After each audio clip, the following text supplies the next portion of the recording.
vamos a ver un pasaje, hermanos, que es un poquito, puede causarnos cierta confusión, cierto desconcierto, pues son palabras del mismo Señor Jesús quien dice esto. Y vamos a tener que ver, gracias, Dios te bendiga, vamos a tener que ver un poco el contexto del capítulo para poder entender por qué Jesús dice estas palabras que son tan fuertes. Y es importante saber que el mensaje del Evangelio en el cual tú y yo hemos creído es un mensaje que puede cambiar vidas. ¿Cuántos dicen amén? Es un mensaje que aquellos que lo abrazan, aquellos que lo reciben, cambia tu corazón. No solamente eso, el mensaje del Evangelio es un mensaje que cambia tu eternidad, que cambia tu destino. Es un mensaje que trae libertad a los cautivos, que sana al herido, que edifica lo que está roto. Es un mensaje que incluso puede cambiar las circunstancias y las situaciones de una vida. Es un mensaje tan poderoso que de repente vemos Jesús diciendo estas palabras: yo no he venido a traer paz, yo he venido a traer división. Y pareciera que este es un mensaje que se contrapone contra la misma personalidad de Jesucristo. En Isaías 9:6, hablando de Jesús en esta profecía mesiánica, dice: porque un niño nos es nacido, hijo nos es dado, y el principado sobre su hombro, y se llamará su nombre Admirable, Consejero, Dios fuerte, Padre eterno, Príncipe de paz. Es decir, que tenemos un Señor Jesucristo de paz. Incluso en la noche de su nacimiento, los ángeles proclaman las buenas nuevas a los pastores, enfatizando, diciendo esto: gloria a Dios en las alturas y en la tierra paz, buena voluntad para con los hombres. Y entonces, ¿por qué Jesús de repente en este capítulo dice que Él no ha venido a traer paz? Es un contraste a la persona de Jesucristo, pero es necesario entender que en Mateo 10 Jesús está hablándole a sus discípulos. ¿Cuántos discípulos hay aquí de Jesús? Nos está hablando a nosotros. Los manda a predicar el Evangelio. Y en el capítulo 10 vamos a ver que Jesús les da ciertas instrucciones, pero también ciertas advertencias. Cuando ellos iban a salir a predicar, Él les da ciertas advertencias e instrucciones. Él les dice: si alguno no recibiere ni oyere vuestras palabras, salid de aquella ciudad o casa y sacudid el polvo de vuestros pies. En pocas palabras, Jesús le está diciendo a sus discípulos: los van a rechazar cuando vayan a predicar. Una vez fuimos a predicar, hermanos, y a un hermano le aventaron un perro. Literal, le soltaron el perro. Ahora sí que le soltaron el perro. ¿Por qué? Porque la gente rechaza a Jesús, porque la gente no quiere escuchar el Evangelio. ¿Cuánto les ha tocado eso? Rechazan el Evangelio. Y Jesús le dice a sus discípulos: guardaos de los hombres, porque los van a entregar a los concilios y en sus sinagogas los van a azotar. También les dice a sus discípulos: serán aborrecidos todos por causa de mi nombre, y los van a perseguir en las ciudades. Jesús le dice a sus discípulos la realidad que todo discípulo tiene que entender. Seguir a Cristo no es fácil. Seguir a Cristo va a haber oposición. Seguir a Cristo, alguien te va a rechazar, alguien te va a criticar. Pero en este caso Jesús le está diciendo a sus discípulos en el versículo que hay la posibilidad que en tu propia casa seas rechazado por los de tu propia familia. Jesús le está diciendo a sus discípulos: hay la posibilidad que tu esposa te rechace, hay la posibilidad que tu esposo te aborrezca por causa de tu fe, hay posibilidad de que tus hijos estén en contra de ti porque tú crees en Jesucristo. Esto es algo que pasa en las familias hoy, hermano. Esto es algo que está sucediendo en nuestras vidas y en muchos cristianos que hoy mismo están viviendo una batalla en su propio hogar porque la persona con la que viven no comparte su fe. ¿Qué hacer? ¿Cómo actuar cuando parece que el enemigo lo tienes al lado? O que simplemente alguien no acepta tu fe, es indiferente. Alguien que piensa totalmente diferente a lo que tú estás aprendiendo en la palabra. Cuando tú vienes a la iglesia y te enseñamos la palabra y te decimos cómo vivir, pero tú llegas a tu casa y tú lo quieres vivir en tu casa, y en tu casa la persona con la que tú vives, tus hijos, esposo, esposa, no concuerda con lo que te están enseñando, díganme si eso no es una batalla. Díganme si eso no es un conflicto en casa. Es una guerra. ¿Cómo lidiar con alguien que te pone trabas para buscar de Dios? ¿Qué hacer con las palabras que te han lastimado por causa de tu fe? Porque no entiendes lo que tú sientes con Dios. No entienden cuando tú lloras, cuando oras. No entienden cuando tú alabas. No entienden cuando escuchas una predicación. No entienden cuando escuchas una alabanza. ¿No le ha pasado? Y precisamente es lo que yo quisiera tocar, porque Jesús es algo que les dice a sus discípulos. Y muchas veces cuando tú recibiste el mensaje de Cristo, ¿alguien te dijo que en tu casa te iban a aborrecer? No nos dan el mensaje completo. De hecho, en muchas ocasiones te dicen, ven a Cristo y te va a solucionar tus problemas. Ese no es el evangelio, hermanos. Hemos recibido un mensaje equivocado, un evangelio que no es el evangelio. Un mensaje que solamente busca atraer a las personas, pero no les dice lo que va a suceder después de que ellos decidan seguir a Cristo. Por eso muchas personas cuando comienzan a seguir a Cristo y vienen problemas, vienen situaciones, ¿saben qué dicen? Yo estaba mejor como estaba antes. Y deciden alejarse de Dios porque no nos anuncian un evangelio completo, un evangelio como realmente es. Vivir con una persona que no comparte tu fe va a ser una de las situaciones más frustrantes que un cristiano pueda vivir. Hace algunos años, y quiero ir a mi primer punto, que se llama conflictos internos con no cristianos. Hace algunos años conocí a un joven de aproximadamente 23 años, ya tenía su carrera terminada, era un adulto, pero él decidió seguir a Cristo. Entonces en una consejería él me platicaba que tenía problemas con sus padres porque él había decidido seguir a Jesús. Sus padres profesaban ser de la religión universal o la religión popular. Él me externaba que él tenía dolor, él sentía dolor en su corazón, porque nunca pensó que a los padres a quien él ama, a quien él debe su vida, no estuvieran de acuerdo con que él decidiera seguir a Cristo. Este joven de repente comienza a dejar sus malos hábitos, comienza a cambiar, y ese es el resultado del evangelio que cambia, el evangelio que transforma, comienza a dar frutos visibles de arrepentimiento, pero pareciera que para sus padres eso no era bueno. ¿No le ha pasado, hermano, que cuando tú estás en el camino del mal, la gente está tranquila? O sea, mientras tú estás en la pachanga, festejando, tomando, haciendo cosas que no son incorrectas, la gente dice, no pasa nada. Pero cuando tú decides seguir a Cristo, ahí sí ya como que la cosa cambia, ya como que no me agrada. Y este joven decía, pastor, yo siento dolor en mi corazón, porque no entiendo por qué mis padres de repente me prohíben ir a la iglesia, de repente me condicionan ir a la iglesia, de repente se enojan conmigo porque yo vengo a la iglesia. ¿Cuántos han pasado esa situación? Que a veces no entendemos por qué. Esta situación es una situación que muchos viven, unos con su esposo, con su esposa, con sus hijos. Y yo quiero decirle que una de las experiencias más complicadas para una persona es estar compartiendo su vida con alguien que no comparte su fe. Puedo citar testimonios de mujeres que viven esta situación, que incluso han sido golpeadas, han sido maltratadas, han sido violentadas por causa de su fe. Yo conocí una persona que cuando llegó de la iglesia con sus hijitos, de repente encuentra a su esposo en el balcón de su casa tirándole la ropa a la calle, diciéndole, aquí no te quiero, no quiero tu fe, no quiero a Dios. Tomando su ropa del piso y yéndose con sus hijos por su fe. Qué tremendo, ¿eh? Estas son situaciones reales que los cristianos viven, hermanos. Son situaciones reales que causan dolor para el cristiano. Y el cristiano se pregunta, pero ¿por qué, Dios? ¿Por qué estoy viviendo este tipo de situaciones?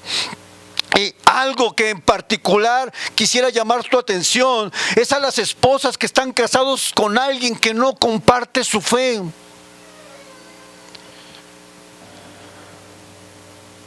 Y que los esposos hacen todo lo posible para evitar que las mujeres puedan ejercer su fe con total libertad. En algunos casos lo permiten con ciertas limitaciones, pero en otros casos hay un obstáculo tremendo para las esposas, para que ellas puedan buscar de Dios.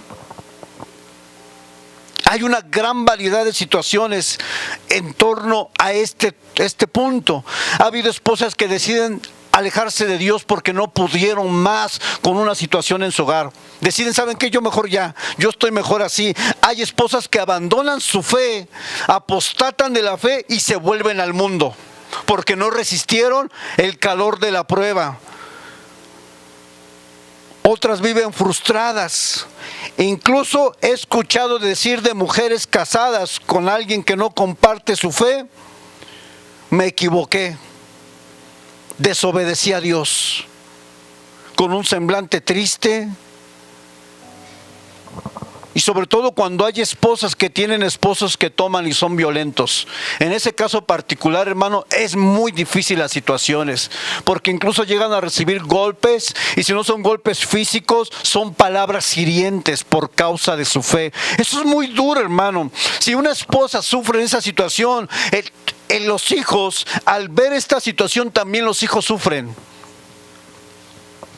Hay una variedad de casos severos, otros menos y otros más, pero siempre será un desafío. Jesús le dice a sus discípulos: para todos los que deciden seguirme y están con una persona que no comparte su fe, tienes que saber que esa persona en algún momento se va a voltear contra ti, va a ser como tu enemigo. ¿Por qué? Porque por causa de mí, por causa de creer en mí, yo he traído división. Por supuesto que hay división entre una persona que conoce a Dios, que ama a Dios, que busca hacer la voluntad de Dios, y una persona que vive deliberadamente haciendo lo que quiere. Por supuesto que hay división con la familia. Tú y yo mismo hemos sido apartados de muchas fiestas familiares, ¿no? ¿Para qué lo invitas al santurrón? No baila, no toma. ¿Para qué? Y dense cuenta, hay división por causa de Jesucristo. Muchas mujeres, justo el día que están dispuestas a ir a la iglesia, el esposo les pide algo para que no vayan. Con respecto a la crianza de los hijos, la esposa busca formarlos de acuerdo a la palabra, y el esposo dice: déjalos que hagan lo que quieran. Déjalos ser libres, déjalos que vivan, déjalos que experimenten. ¿Se dan cuenta cómo hay un contraste? Incluso hay veces que hay complot contra la esposa cristiana cuando los hijos ya son grandes, decidieron no seguir a Cristo, y entre los hijos y el padre, para que la mujer no vaya a la iglesia. Quédate con nosotros hoy, mamá. Nunca estás con nosotros. Y la mamá: sí, hijo, me voy a quedar. Y así pasan 3, 4 domingos y la mujer no viene. ¿Por qué? Porque en algún momento la mujer también cae en esa comodidad de decir: bueno, no voy, pues total. En algunos casos, las mujeres sufren porque no hay libertad para escuchar la palabra de Dios en su hogar, ni siquiera escuchar música, alabanzas, adoración. ¿Por qué? Porque en el momento que la pone, el esposo se molesta y los hijos le ponen música. Les ponen un rock and roll versus una alabanza. Qué terrible es vivir así, hermano. Yo así era con mi mamá. Ella se convirtió primero, ponía sus alabanzas. Yo no era cristiano, y cuando ella ponía sus alabanzas a mí me molestaba, me enojaba. Yo no sabía por qué. Bueno, el chamuco dentro de mí, porque obviamente yo estaba muerto en pecados. Y cuando ella ponía sus alabanzas, yo ponía mi rock de Iron Maiden a todo volumen. Órale. Y ella le subía y yo le subía más. Y cuando se iba los domingos a la iglesia, no vayas, mamá, quédate conmigo, tú me haces falta, te quiero y tal. Pero ya sabes, yo le voy a decir muy sinceramente, mi propósito no era estar con ella, mi propósito era evitar que ella fuera a la iglesia. Ese era mi propósito, estorbarle para que buscara de Dios. Porque si yo no buscaba, yo no quería que ella buscara tampoco. A mí me molestaba que ella buscara. ¿Cuántas personas viven esta situación en sus hogares? Y a veces no sabemos qué hacer. Puede ser que eso lo tengas con tu esposa, tus hijos, tus primos con los que vives, tus tíos. Dentro del núcleo familiar vamos a encontrar división por causa de la fe en Jesucristo. Y usted tiene que tener claro que seguir a Cristo va a causar este caos, va a causar esta división, porque seguir a Cristo parte una hoja en dos y separa a aquellos que aman a Dios y a aquellos que no aman a Dios. Y aquellos que aman a Dios buscarán hacer su voluntad, pero aquellos que no aman buscarán hacer su propia voluntad. Y esto será una lucha constante, porque en el hogar, con las personas que más convivimos, son con las personas que cuando no comparten tu fe, nuestra fe, va a haber mucho conflicto. ¿Cómo lidiar con esto? Estoy hablando de personas que no conocen de Cristo, o sea, personas que son ajenas a la fe. El primer consejo que quiero darte, hablando a la esposa, dice en 1 de Pedro 3, 1 y 2. Este es un caso donde hay un matrimonio que ninguno de los dos es cristiano y de repente en el caminar la esposa se convierte. ¿Ha visto esas situaciones? Ninguno de los dos era y la esposa se convierte. Y Pedro le da este consejo a la esposa, dice: asimismo vosotras mujeres, estad sujetas a vuestros maridos, para que también los que no creen a la palabra sean ganados sin palabra. ¿Por la qué? Por la conducta de sus esposas, considerando vuestra conducta casta y respetuosa. ¿Qué consejo les da el apóstol Pedro a las esposas que viven en un matrimonio donde ninguno era cristiano? Ella conoce, o puede ser que también sea al revés, él conoce, la esposa no conoce, porque se dan ambos sentidos. Le dice: mira, tu conducta, tu manera de ser, tu forma de hablar, tu forma de pensar, tu forma de responder ante las situaciones, por medio de la conducta que tú tengas, puedes ganar a tu esposo sin palabras, porque son hombres a los cuales ya se les ha dicho de Dios, son hombres a los cuales ya se les predicó incluso el evangelio, pero lo rechazaron. Ahora dice Pedro: hay un evangelio silencioso, hay un evangelio que no requiere de tus palabras porque ya se las dijiste todas. Hay un evangelio que requiere que tú muestres que eres diferente, que tú muestres que eres cristiana, que tú muestres que amas a Dios, que tú muestres que tu corazón verdaderamente fue cambiado. Hay un evangelio silencioso pero poderoso que penetra el corazón de los hombres. Es un evangelio que se muestra con hechos.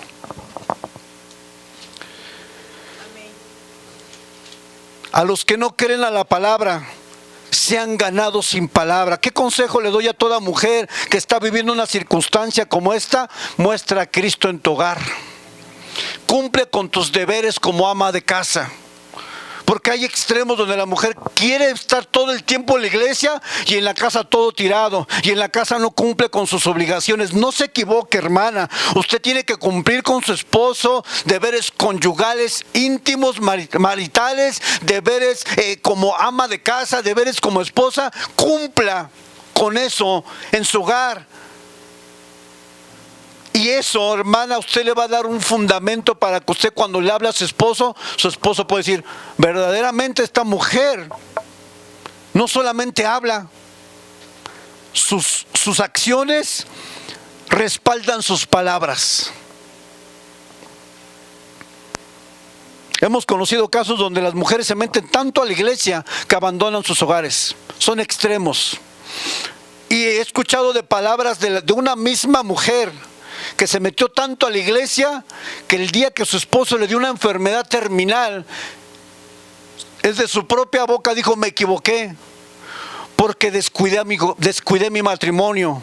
descuidé mi hogar. Y ese no es el plan de Dios, que usted descuide su vida, su casa, por la iglesia. Ese no es el plan de Dios. Tiene que haber un balance en nuestra vida, que procure la vida de nuestra familia en el hogar, sin descuidar la presencia de Dios.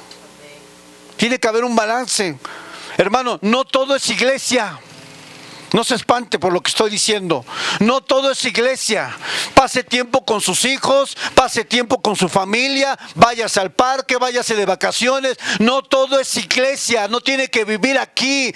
Usted, hermana, usted, varón, usted, joven, va a mostrar a Jesucristo con sus acciones en su familia.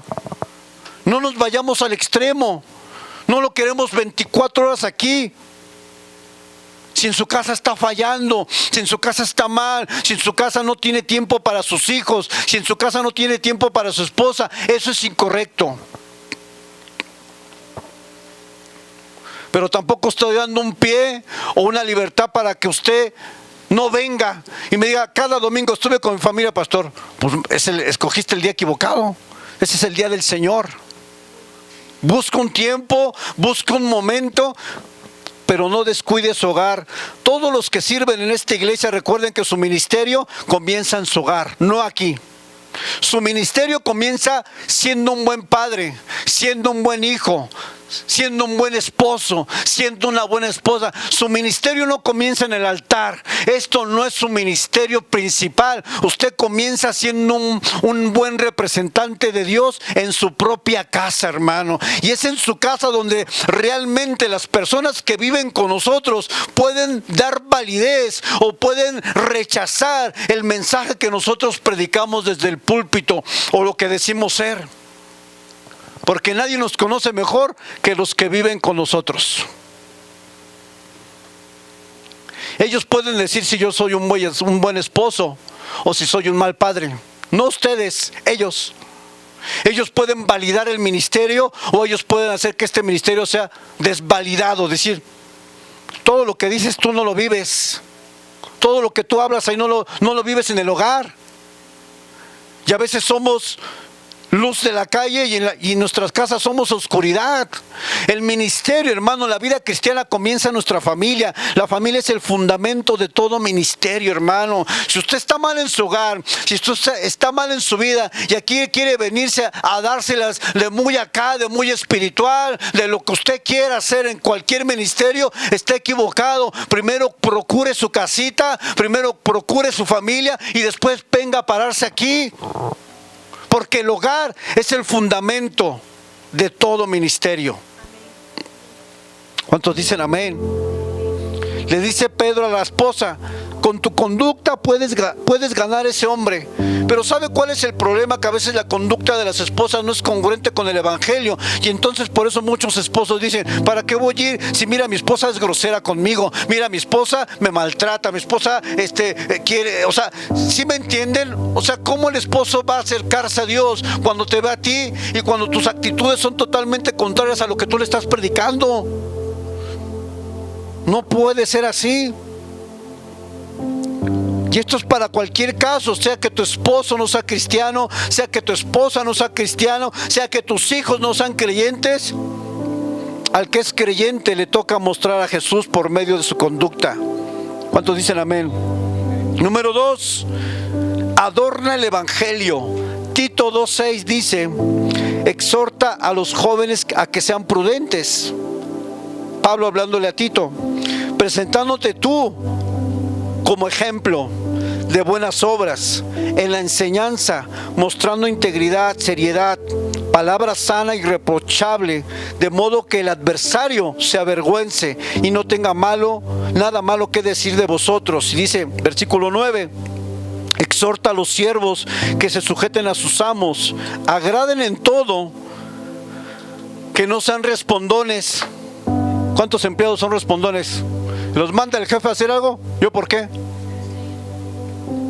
Le está hablando Pablo a alguien que es cristiano. Dile a tus empleados que no sean respondones cuando los mandan. Está hablando de testimonio. No defraudando, sino mostrándose fieles en todo. Y luego dice, para que en todo adornen la doctrina de Dios, de nuestro Salvador. La palabra adornar es la palabra griega cosmeo, que viene de la palabra que tú has escuchado, que se llama, ¿cuántos han escuchado la palabra cosméticos? Con lo que te pintas. ¿Para qué son los cosméticos? ¿Para verte qué? Bonita. Amén. Para embellecer, para ser atractivo, para decorar, para adornar. Pablo le está diciendo a Timoteo, adorna el evangelio, adorna el mensaje de Dios, hazlo atractivo para otros. ¿Sabe cómo hacemos el mensaje de Dios atractivo para otros? Cuando tú vives lo que dices, cuando tú vives la palabra, haces que otros quieran conocer. En una situación práctica de la vida, donde hay una situación en un trabajo, por ejemplo, hay una injusticia en el trabajo, la manera en que tú respondas puede adornar el evangelio o puede hacerlo feo. Porque si las dos personas actúan de manera violenta, entonces ¿cómo podemos decir que una conoce a Cristo y que la otra no conoce de Cristo? ¿Cuál es la diferencia? En que una persona se ponga toda locochona y quiera golpear a una que no conoce de Dios, y la que conoce de Dios actúe de la misma manera o incluso peor. ¿Cómo yo voy a decirle a alguien que se acerca a Cristo? Si te va a decir el jefe que no es cristiano, oye, pero te pusiste más loco que el que no es cristiano y tú conoces de Dios. Embellecemos el evangelio, adornamos el evangelio cuando vivimos lo que predicamos, cuando aplicamos lo que conocemos. A veces no se trata de conocimiento, muchos tienen el conocimiento, pero muchos no obedecen. Muchos conocen la palabra, pero muy bien, como una espada aguda, pero no lo viven. Y por eso a veces tu propia familia te dice, oye, pero tú, papá, ¿cómo quieres que yo viva para Dios si tú no vives para Dios? ¿Cómo quieres que yo me comporte diferente en las situaciones de presión, donde hay que responder de manera correcta, cuando tú te pones todo loco? O sea, ¿sí me entienden? No podemos predicar un evangelio que se contrapone con cuando nosotros no lo estamos viviendo. Yo no le puedo decir a mi hijo, busca de Dios, cuando yo no busco, porque él me va a decir en su juventud, oye, papá, pero pues si tú no vas a la iglesia, ¿cómo quieres que yo vaya? Oye, papá, pero si tú hablas así, ¿cómo quieres que yo no hable así? Adornar el evangelio es hacerlo atractivo a aquellos que no lo conocen. Y hoy tenemos una encomienda como iglesia: adornemos el evangelio para que las personas vengan a Cristo y sean salvas y busquen a Dios. ¿Cuántos dicen amén? Adornamos el evangelio cuando vivimos lo que conocemos. Eso no significa perfección, ojo. Eso no significa que nunca te vas a equivocar, porque podemos irnos al otro extremo de que no, pues como es cristiano, perfecto, no se va a equivocar. Y si es el pastor, pues menos, no, a mí no me dan tregua. Si usted no le dan tregua, menos a mí, porque soy el pastor. Usted tiene que decir de mí, usted puede pensar de mí, usted como es el pastor, usted tiene que vivir una vida perfecta, intachable, orando 24 horas, leyendo la palabra 24 horas. No, hermano, yo no me la paso orando 24 horas, también me gusta ver películas. Ay, pastor, no, sí me gusta. Me gusta a veces llevar a mi hijo al cine. Me gusta. No vamos a vivir vidas perfectas, hermanos. Jamás. Nadie lo podrá hacer en esta tierra. Y de hecho dice Juan, dice que cuando nosotros decimos que no pecamos, estamos mintiendo, pecamos. Todos nosotros pecamos, hermano. Aunque no lo digamos en el púlpito, todos seguimos pecando. Y esa es otra realidad de la cual voy a hablar en otro sermón. Que a veces pensamos que por estar parados aquí, yo ya no voy a pecar, hermano. Yo peco y usted también peca. Porque a veces entre nosotros mismos nos ponemos vara de hierro. Pensamos que porque estamos aquí, o porque son líderes, o porque sirven, no se van a equivocar. Sí se equivocan tanto como tú, e incluso a veces más. Adornemos el evangelio. Y otra cosa que es una sugerencia para aquellos que viven con un no cristiano: pon límites. Pon alguna persecución o alguien que de repente te la agarra contra ti porque eres cristiano. ¿Cuánto les ha pasado en su trabajo? En los jóvenes en la escuela, los maestros a veces se los agarran de carrilla porque saben que son cristianos y les preguntan más cosas y más complejas. Tu fe y mi fe es un engrane que no va a enchazar con este mundo, hermano. Sobre todo cuando a lo malo le dicen bueno y a lo bueno le dicen malo. A las tinieblas y hacen de la luz tinieblas y de las tinieblas luz, y ponen lo amargo por dulce y lo dulce por amargo. Es decir, en el mundo tu fe y mi fe no van a encajar. No esperes ser bien atendido por ser cristiano. Si en tu casa no encaja, menos afuera. Yo cuando estudiaba la carrera de turismo era el único era el único cristiano en la escuela, imagínense. Uy, hermano, a veces me ponía a llorar en el baño.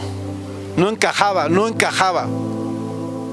Eso es cuando buscas agradar a Dios, ¿verdad? Pero cuando te echas una copita, te echas un bailecito, sí encajas. Ahí sí vas a encajar. Ahí sí vas a encajar donde quiera que tú vayas. Ahí sí no vas a ser rechazado, vas a ser aceptado. Por eso Jesús le dice a sus discípulos: por causa de mi fe va a haber división donde quiera que tú vayas. Esto no es una licencia para que estés en conflicto con las personas.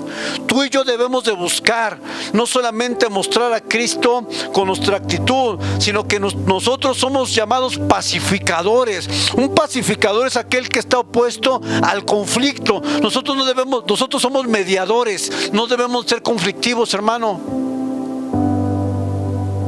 Olvide lo que usted era antes cuando vino a Cristo, antes de venir a Cristo, que era un problemático, era un peleonera. Eso déjelo atrás.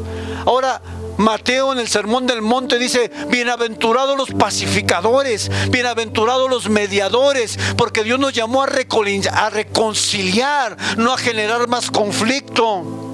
Somos llamados a reconciliar a las personas con Dios, y no vamos a reconciliarlas siendo conflictivos. Vamos a reconciliarlas mostrándole que en Jesús la vida puede ser diferente. Pero en este sentido, hermano, cuando tú vivas con una persona que no comparte tu fe, pon límites, porque por esa persona jamás vas a poder buscar de Dios. Si tú no pones límites, siempre habrá una excusa para que tú no busques, para que tú no ejerzas tu fe con libertad. Siempre habrá algo. Justo el día domingo, justo el día que tú quieres buscar de Dios, esa persona te va a decir: te invito a comer. Justo el día que va a haber algo en la familia, justo el día que tú quieras buscar más a Dios, esa persona más trabas te va a poner para que tú no busques de Dios, para que tú no vengas a la iglesia. Y tú no puedes permitir todo lo que te digan. Tú tienes que ser firme en tu fe. No te estoy llamando a ser conflictivo, te estoy llamando a ser claro con lo que tú crees.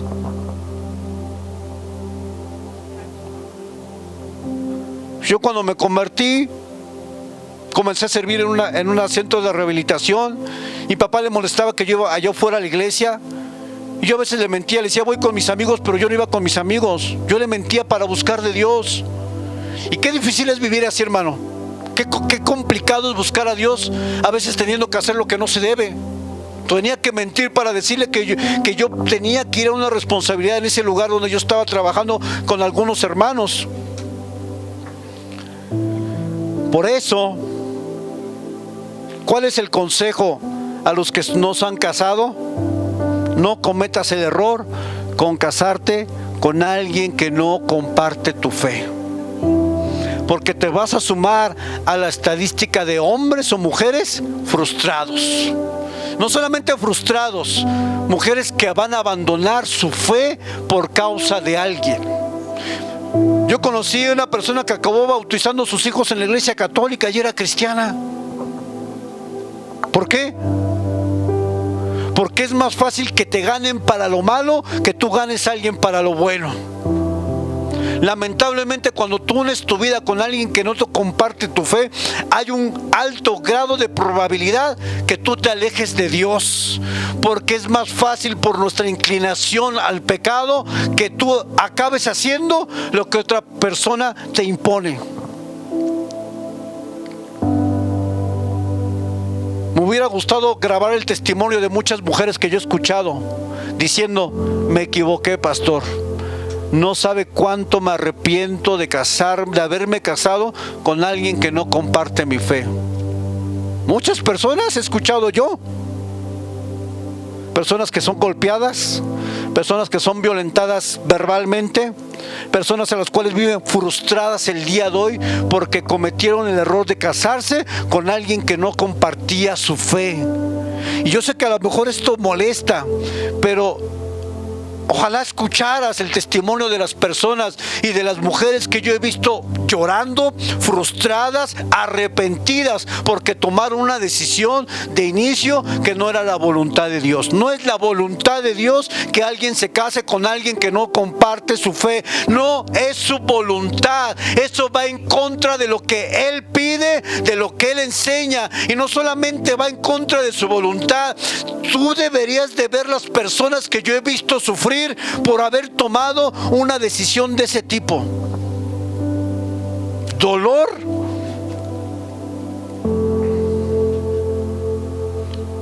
Y hasta luego les dicen: pues a lo mejor tienes algo con el pastor, siempre quieres estar allá, ¿te gusta el pastor?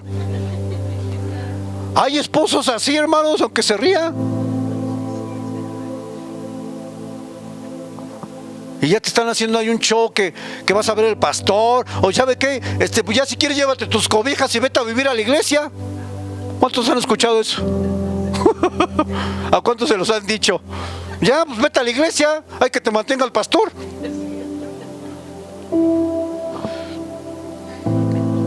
El mejor consejo que yo le voy a dar a un soltero antes de que se case: no te cases con alguien que no comparte tu fe. Te vas a arrepentir. Te vas a arrepentir, te vas a arrepentir. Te lo digo por la palabra y te lo digo por todas las experiencias que yo he visto de personas que han cometido este error. La persona que comparte tu fe no es perfecta, pero te vas a evitar muchos dolores de cabeza cuando tú quieras buscar de Dios.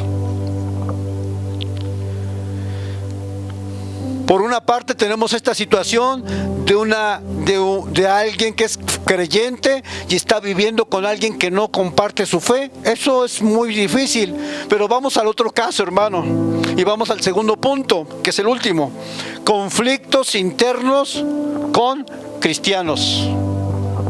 Cristianos, paréntesis. El segundo escenario que yo quiero hablar es de las personas que no son ajenas a nuestra fe, que conocen de Dios, que se han congregado, que tienen conocimiento de la palabra, que han servido a Dios, pero no están totalmente conectados con Dios como tú quieres estarlo. No tienen el mismo compromiso que tú, no buscan como tú, y esas personas también te van a poner trabas para que tú busques de Dios. Un caso es cuando alguien que no conoce de Dios, y a veces podemos incluso justificar: no conoce de Dios, no sabe nada de Dios, no le interesa a Dios. Pero ¿qué hay con aquellos que vives, que conocen de Dios, pero que son un tropiezo para tu vida? ¿Qué hay con ellos? Porque eso es otra realidad en las familias cristianas. Te llaman fanático, te dicen: si quieres vete a vivir a la iglesia mejor. Te dicen que te gusta el pastor o te gusta alguien de la iglesia. Los días de servicio, cuando tienes una actividad, buscan evitar que asistas a toda costa. Te quieren manipular con que nunca estás con ellos. Te quieren manipular con que son los más miserables de esta tierra, para que tú te quedes en casa, para que no vayas a la iglesia. Y conocen de Dios. Qué tremendo, ¿no? Que alguien que dice conocer de Dios te ponga ese tipo de trabas. Piedra de tropiezo. Levítico 19:14 dice: no maldecirás al sordo, y delante del ciego no pondrás tropiezo, sino que tendrás temor de tu Dios. Si a alguien que no puede ver tú le pones un tropiezo, ¿cómo se te hace esa actitud? Cruel, ¿no? O sea, ¿por qué le pones tropiezo si no puede ver? Esto se traslada al Nuevo Testamento. Cuando Jesús le dice a Pedro quítate delante de mí, Satanás, me eres tropiezo, porque no pones la mirada en las cosas de Dios, sino en la de los hombres. Jesús tenía que morir, tenía que ir a la cruz, y Pedro le dice, no vayas, no tienes que ir. Pedro está estorbando el propósito de Dios en la vida de Jesús, de su hijo. Jesús tenía un propósito y de repente Pedro se pone en medio diciendo, no vayas, no tienes por qué hacerlo, tú eres Jesús, eres el Hijo de Dios. Y Jesús le dice a Pedro, tú me eres de tropiezo. Pablo en 1 Corintios 1:23 dice, pero nosotros predicamos a Cristo crucificado, para los judíos ciertamente tropezadero y para los gentiles locura. Una piedra de tropiezo hace referencia a algo o a alguien que estorba para que otra persona tenga una relación con Dios, busque de Dios o sirva a Dios. ¿Y sabe que muchos de los tropiezos los tenemos en casa? Con los mismos que tú vives, que se dicen conocer a Dios, que se dicen incluso amar a Dios. Cuando tú quieres hacer algo para Dios, no, pero ya fuiste, pero ves, no vayas ese día. Y sabe que esa persona va a tener cierta retribución de parte de Dios, porque es un tropezadero para tu vida espiritual. ¿Sabe cuántas veces yo he escuchado a mujeres casadas con alguien que comparte su fe? Yo no puedo crecer más en Dios, porque tengo un esposo que siempre me está limitando para yo buscar de Dios. Y sabe que tu esposo en ese momento es un tropiezo para tu vida. Es un tropiezo, hermano. Incluso tus hijos pueden ser un tropiezo, porque los hijos, el día que la mamá está lista, se arregla simpática para venir a Dios, para venir a la reunión de mujeres, ese día te dicen tus hijos, no mamá, no has estado conmigo, vámonos a comer. Tropiezo. Tus hijos son tropiezo. Tus hijos son tropiezo porque están evitando que tú busques de Dios, que tú hagas la voluntad de Dios, que tú crezcas en Dios. Ellos son tropiezo para ti.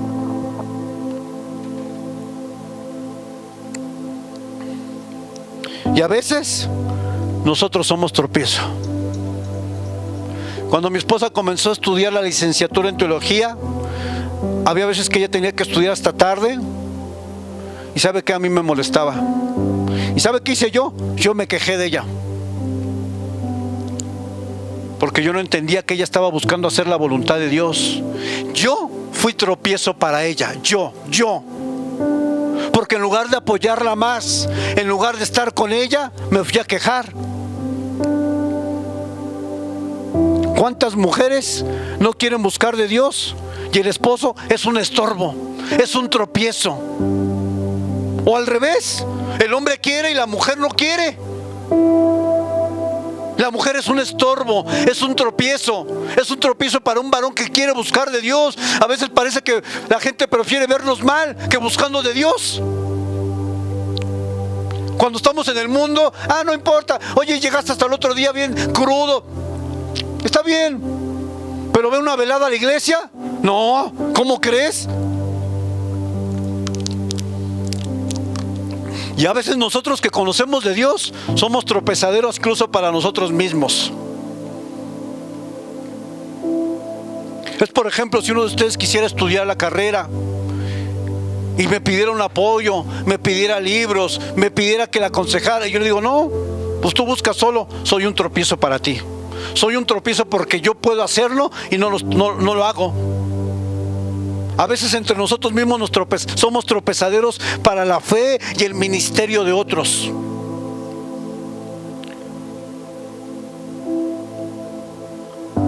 Dice Jesús, cualquiera que haga tropezar a alguno de estos pequeños que cree en mí, mejor le fuera que se colgase al cuello una piedra del molino de asno y que se hundiese en lo profundo del mar. Ay del mundo por los tropiezos, porque es necesario que vengan tropiezos, pero ay de aquel hombre por quien viene el tropiezo. Ay de aquel cristiano que es tropiezo para el otro cristiano que quiera buscar de Dios. Ay de ti. Ay de ti, hombre, ay de ti, esposo, ay de ti, esposa, ay de ti, hijo, si eres un estorbo para que tus padres busquen de Dios. Ay de ti, te dice el Señor, sería mejor que te colgaras una piedra y te arrojaras al profundo del mar antes de que le seas tropiezo a alguien que quiere buscar de Dios. Ay de ti, cristiano.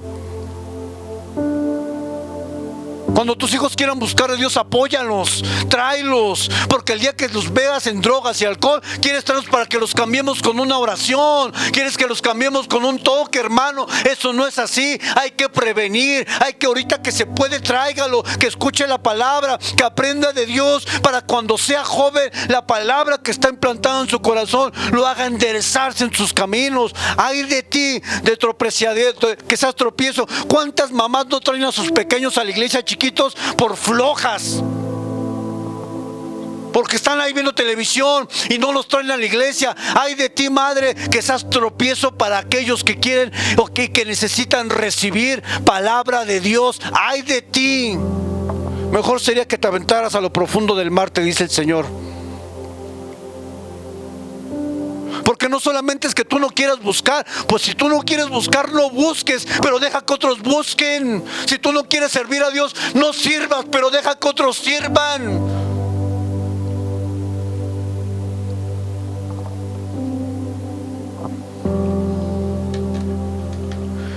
La palabra tropiezo es una palabra griega que es la palabra escandalón, el escandalón.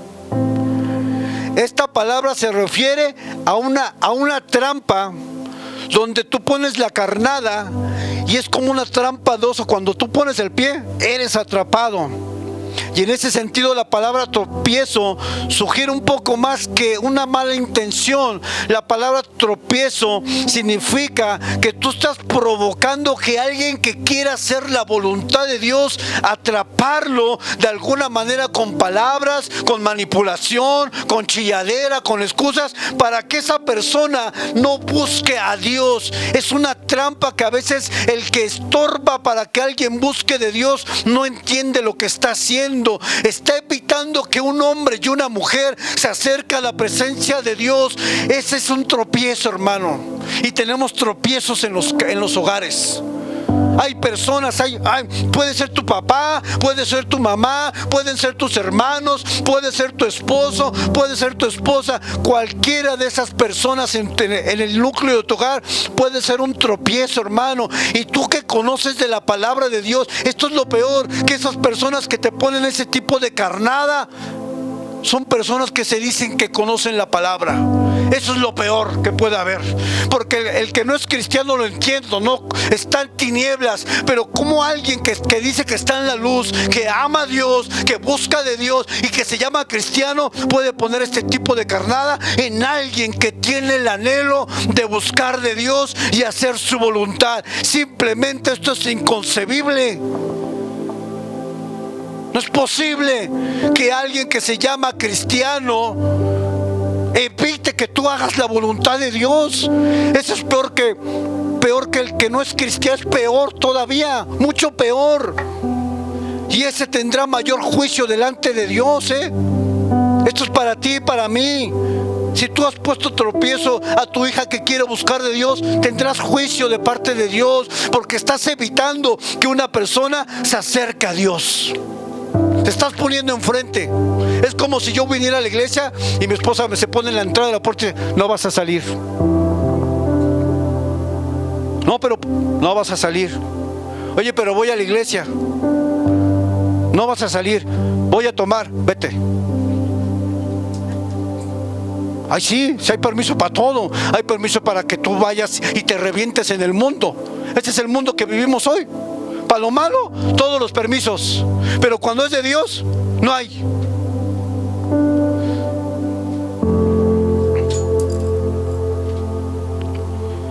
¿Cómo yo puedo ser tropiezo para otras personas? Hablando de ti y de mí, con lo que publicas en tus redes sociales.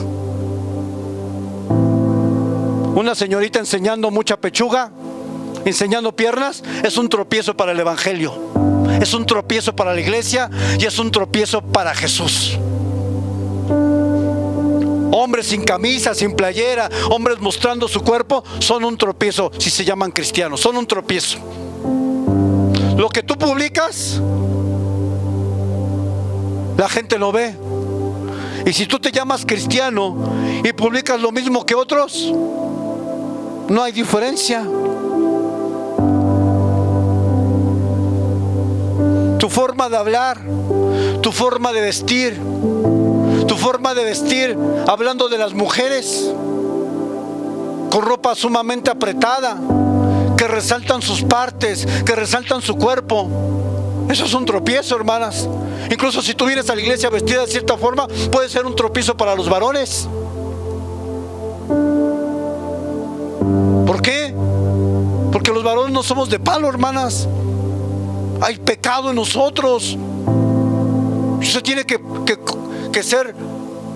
Cuando mi esposa fue a la convención de mujeres allí en Veracruz, les dijo ropa decorosa. Y hubo personas que le dijeron: pastora, ¿qué es la ropa decorosa? Ropas que no resalten de manera exagerada tu cuerpo.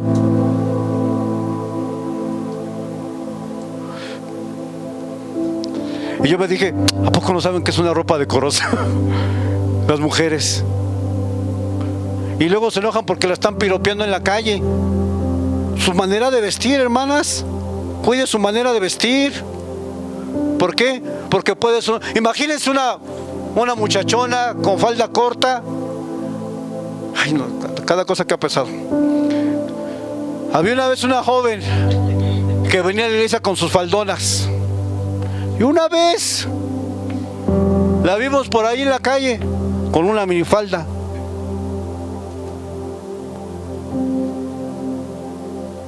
Es un tropiezo.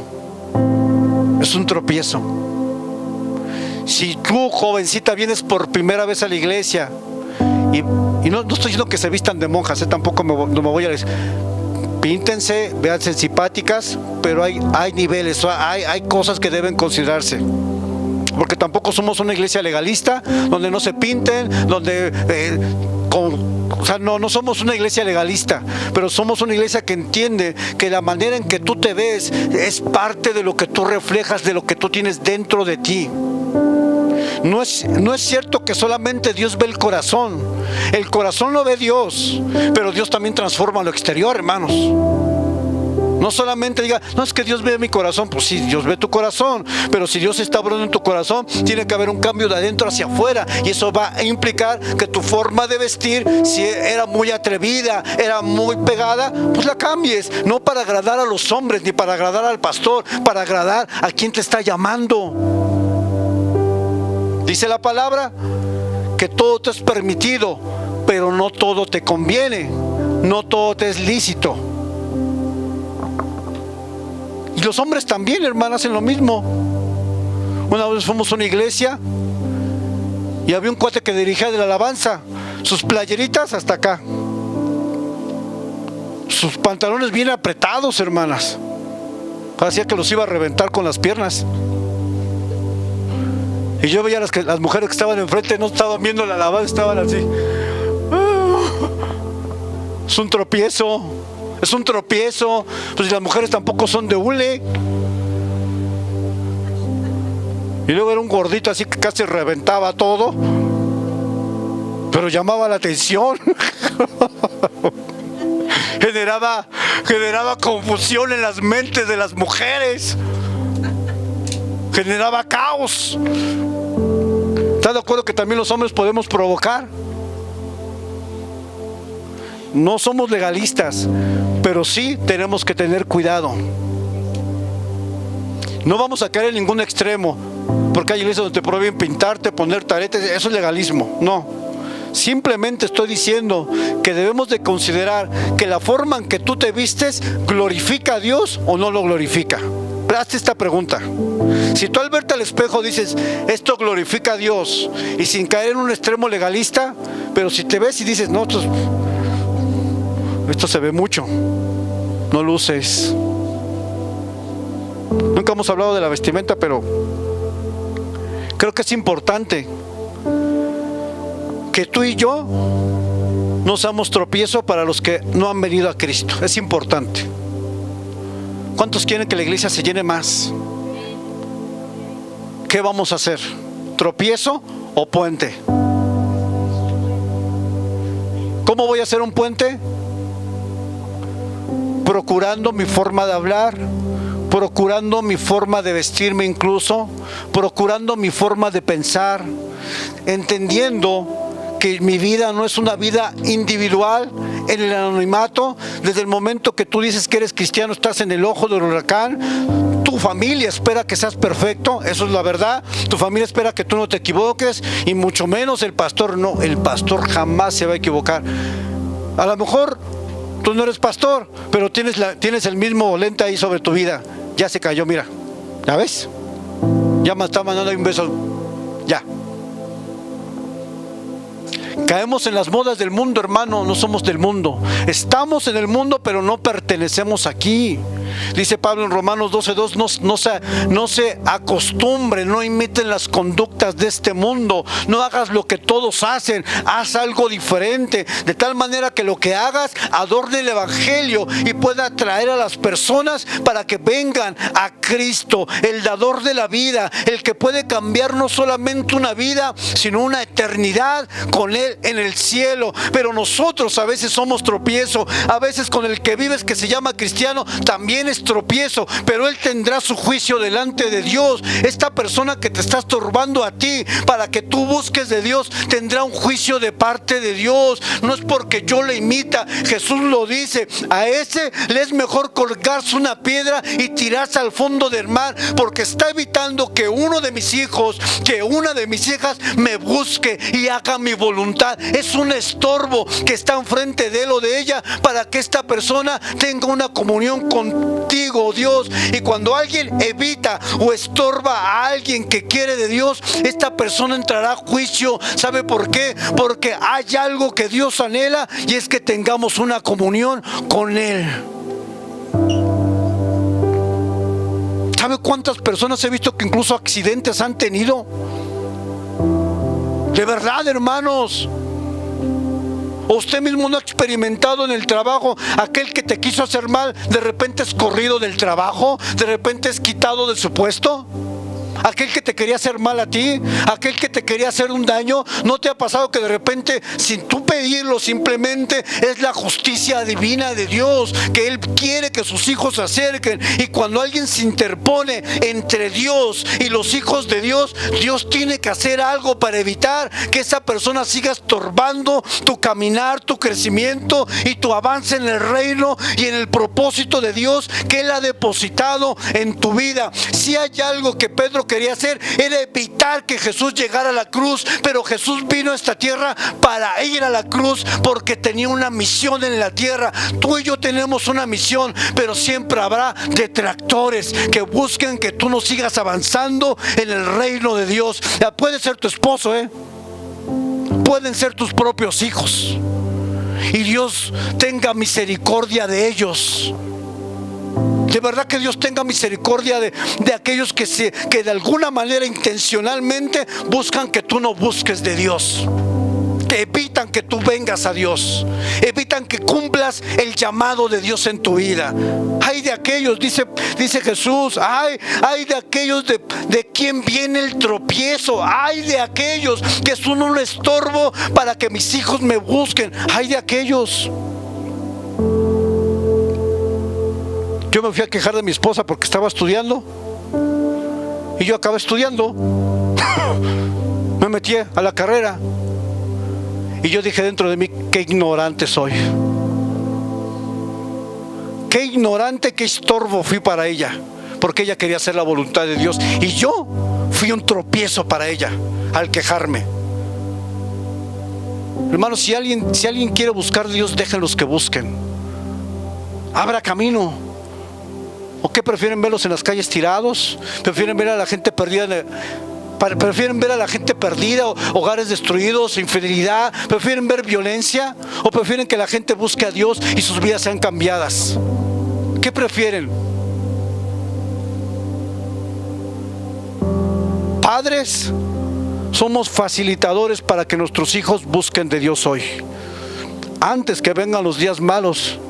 Por eso dice Eclesiastés que a los jóvenes que busquen de Dios antes que vengan los días de los cuales digas: no tengo de ellos contentamiento. En otras palabras, dice ahí la palabra: permite que busque de Dios tu hijo antes de que entre en un problema, porque el primero que vas a sufrir el problema que tenga tu hijo eres tú, papá. Soy yo. Porque vamos a salir al frente, ¿cierto? Que toca los corazones y cambia las vidas. No es el hombre. No pongan la mirada en los hombres, no pongan la mirada en los pastores, no pongan la mirada en los líderes. Su mirada debe estar en aquel que lo cambia todo, el Hijo de Dios, Jesucristo, el Evangelio y su palabra poderosa. Ponga su mirada en el lugar correcto.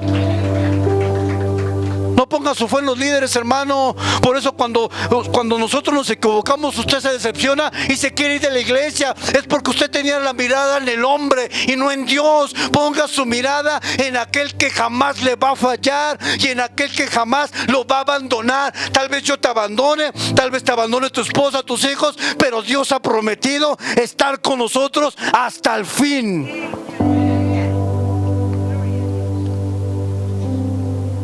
No idealice al hombre, porque el hombre va a fallar. De hecho, la Escritura dice: maldito todo el hombre, que aquel que confía en el hombre. Y no es porque no tengas confianza, el problema es que deposites tu fe en alguien y no en Dios. Tu fe debe estar en su palabra y en Él. Y tienes que entender que los hombres de este lado del cielo van a fallar. No es una excusa, porque tampoco estoy dando licencia que como yo digo que vamos a fallar, usted haga lo que quiera. No, somos representantes, somos embajadores de Cristo en la tierra. Debemos de vivir de tal manera que las personas quieran conocer a Cristo. Debemos adornar el Evangelio con una vida piadosa, con una vida que muestre a Cristo, que muestre cambios verdaderos, que muestre un cambio en tu corazón, en tu mente. Debemos demostrar a Cristo, pero fallamos. ¿Cuántos no han fallado aquí? ¿Cuántos no han caído? ¿Cuántos no han pecado esta semana? ¿Pecamos? Todos pecamos, hermano. No idealice al hombre. Ponga su mirada en Jesucristo y su fe en Jesucristo. Que su fe no dependa de alguien, que su fe dependa de Dios. Que su fe dependa de Él. Busque por Él, busque para Él, porque para Él es la gloria. Pero mientras estemos de este lado, el llamado es no ser tropiezo para otros. El llamado es ser puente para otros. Si tú estás lidiando con alguien que no comparte tu fe, pon límites. Porque si tú no pones límites, hermano, nunca vas a poder buscar de Dios. Siempre habrá algo de mayor relevancia para aquella persona que evite que tú vengas a la iglesia. Siempre habrá algo, siempre te pondrán una traba para que tú busques. Tú tienes que establecer límites como hijo de Dios. Yo voy a la iglesia, este es el día de Dios, pero cumple en su hogar, no abandone su hogar, no abandone a su esposo, no abandone a sus hijos, pero Dios requiere el primer lugar en su vida. ¿Seguir a Cristo es fácil? Para nada. Por eso muchos regresan. ¿Qué es más fácil? ¿Dejar aquello que me tiene atado? ¿Abrazarlo? ¿O seguir al Señor, que implica abandonar aquello que me está destruyendo? ¿Qué es más fácil? Para todos nosotros sería más fácil regresarnos al mundo. Para todos. Incluso nos piensan, pues me iba mejor económicamente cuando estaba en el mundial. Sí, porque estabas con el diablo.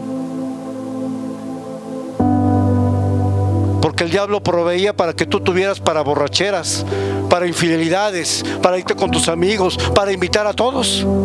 Eso es lo que proveía.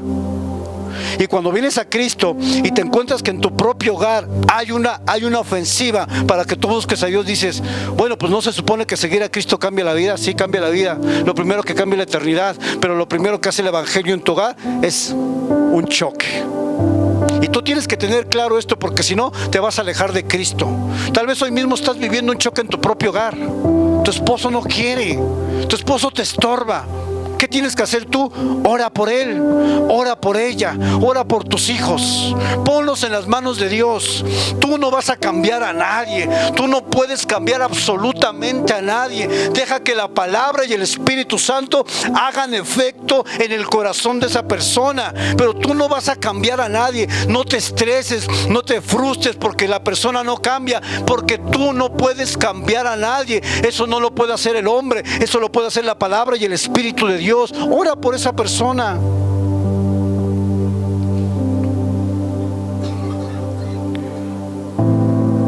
Tal vez hemos sido tropiezos para alguien en el trabajo. Nosotros, tú y yo. Tal vez hemos sido tropiezo para el compañero de la escuela. Hemos sido tropiezo para un vecino. No hemos mostrado a Cristo. Pero Dios nos está llamando a tener claro que el seguir a Cristo siempre provocará conflictos. En el trabajo te pueden vituperar, se pueden burlar de ti. Pues que se burlen, hermano. Usted tiene que ser fuerte, porque habrá alguien que se burle de ti abiertamente. ¿Tú eres cristiano? ¿No le ha pasado? ¿A quién le ha pasado eso? De que se burlan de ti en el trabajo, en la escuela, de nuestros jóvenes. ¿Por qué? Porque por causa de Cristo, dice Jesús, seremos ¿qué? Aborrecidos. ¿Qué es ser aborrecido?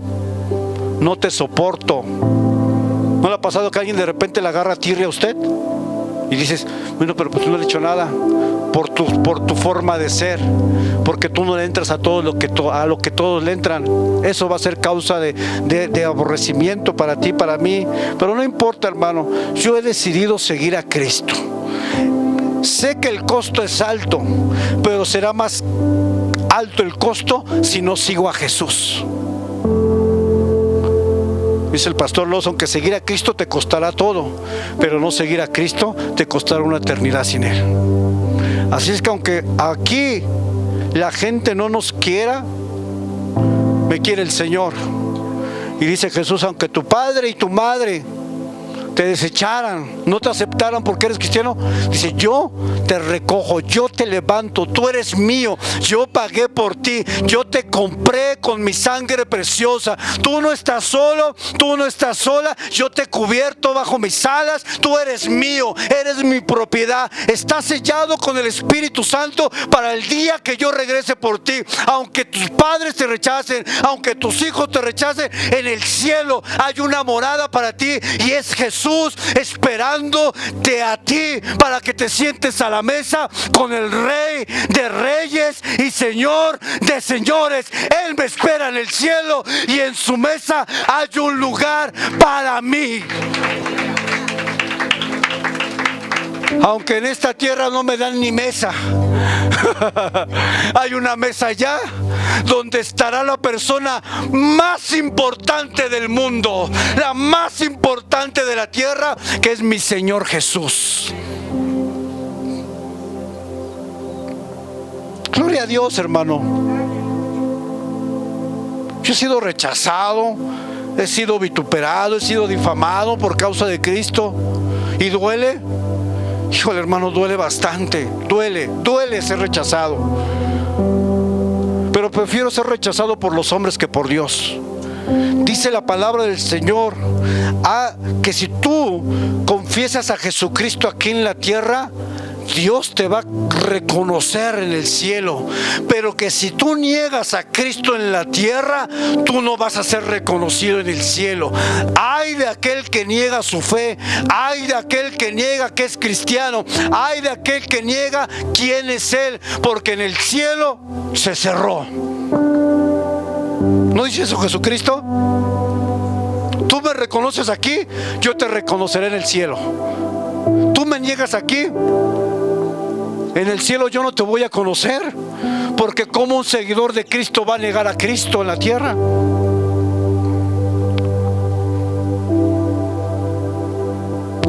¿Alguno había escuchado esta predicación, este tema? Son temas que no se dan porque no son temas populares. ¿A quién le gusta decir, a quién le gusta escuchar que va a ser rechazado en la sociedad? A nadie. Vas a ser rechazado en tu familia. Tu esposo te va a rechazar. Sin duda no es fácil. pero yo tengo la responsabilidad de darte el consejo completo y decirte a lo que tú te vas a enfrentar en esta vida. Y aquellos que se van a bautizar en junio, quiero decirte de una vez que tú te vas a bautizar, vas a tener mucha oposición para que te bautices. Justo el día que tú te vas a bautizar, ese día vas a tener un problemón. Ya te lo estoy diciendo. ¿Quién se quiere bautizar? ¿Quién falta? ¿Cuántos el día que nos bautizamos no tuvimos problemas? Justo ese día, un bronconón en mi casa.